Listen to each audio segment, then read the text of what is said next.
KP multi speciality ഹോസ്പിറ്റലിൽ ഏതാണ്ട് 24 specialities ആണ് സ്റ്റാർട്ട് ചെയ്യാൻ പോകുന്നത്. My name is Binoj Thomas. I M managing partner of medical engineering and services Thrissur. KP multi speciality ഹോസ്പിറ്റലിൽ ഏതാണ്ട് 24 സ്പെഷ്യാലിറ്റീസ് ആണ് സ്റ്റാർട്ട് ചെയ്യാൻ പോകുന്നത്. അതിൽ തന്നെ വരുന്ന ഓപ്പറേഷൻ തിയേറ്റേഴ്സ് എല്ലാം ന്യൂ ടെക്നോളജി അല്ലെങ്കിൽ ന്യൂ കൺസെപ്റ്റ് അനുസരിച്ചുള്ള ലാമിനാർ OTs അല്ലെങ്കിൽ it can be called as a modular theatre, ഇങ്ങനെ നമുക്ക് പറയാം.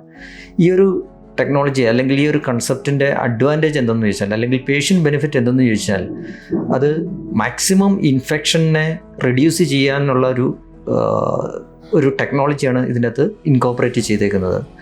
That means it enhances the infection control. ഇതാണ് ഈ ലാമിനാർ OTയുടെ ഒരു ഏറ്റവും വലിയ പ്രത്യേകത. ഈ കാലഘട്ടങ്ങളിൽ ഇൻഫെക്റ്റഡ് ആയിട്ടുള്ള പേഷ്യൻസ് ഉണ്ടാവും. അപ്പോൾ ആ ഇൻഫെക്ഷൻസ് വളരെ അധികം കുറച്ചുകൊണ്ടുള്ള ഒരു കൺസെപ്റ്റാണ് ഇതിൽ വന്നേക്കുന്നത്.